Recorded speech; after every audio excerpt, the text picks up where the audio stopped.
Welcome to my channel about narcissistic abuse and healing. Ever feel like someone is making you believe their toxic traits are actually yours?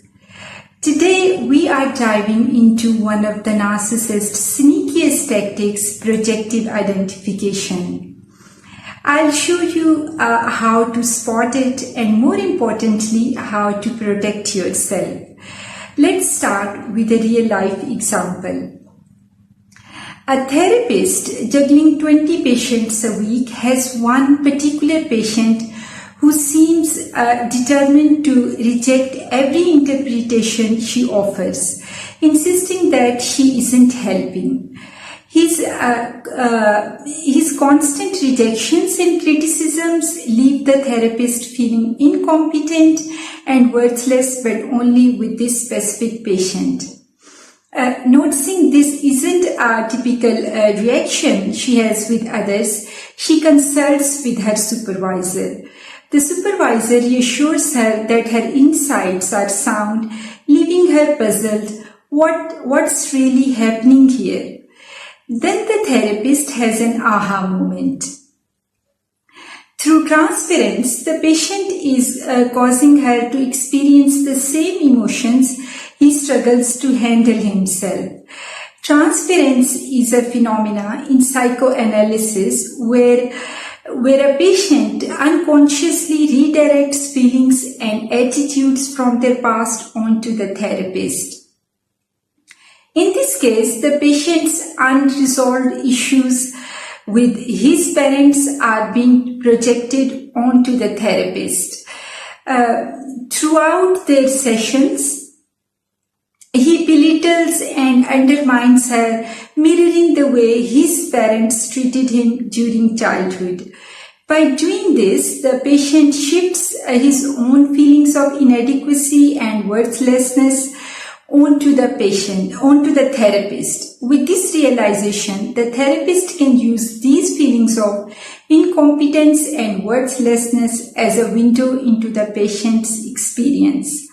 She can then distinguish these transferred emotions from her own sense of self and use them to gain a deeper understanding of the patient.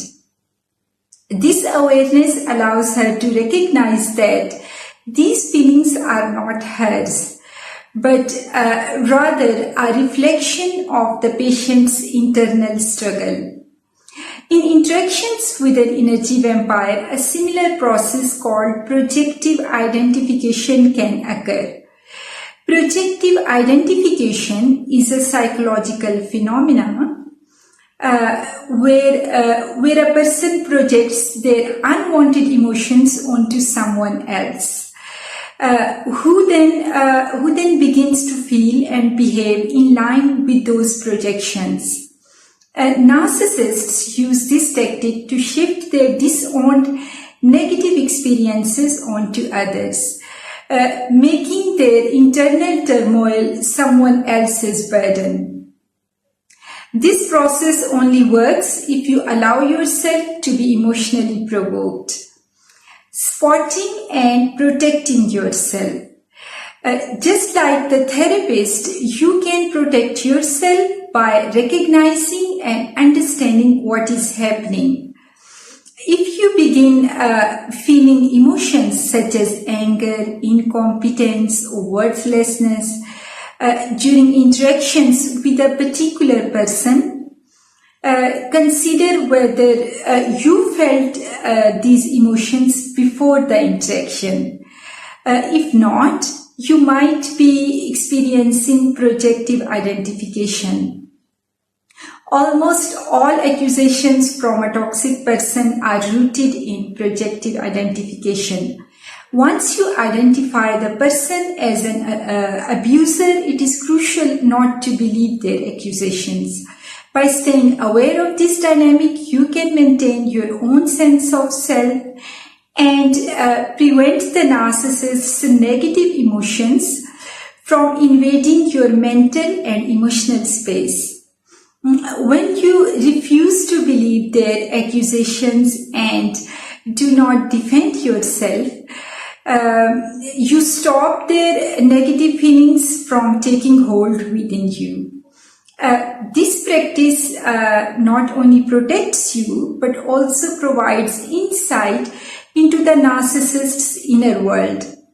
You can then better understand their underlying issues without being affected by them. Thank you for watching.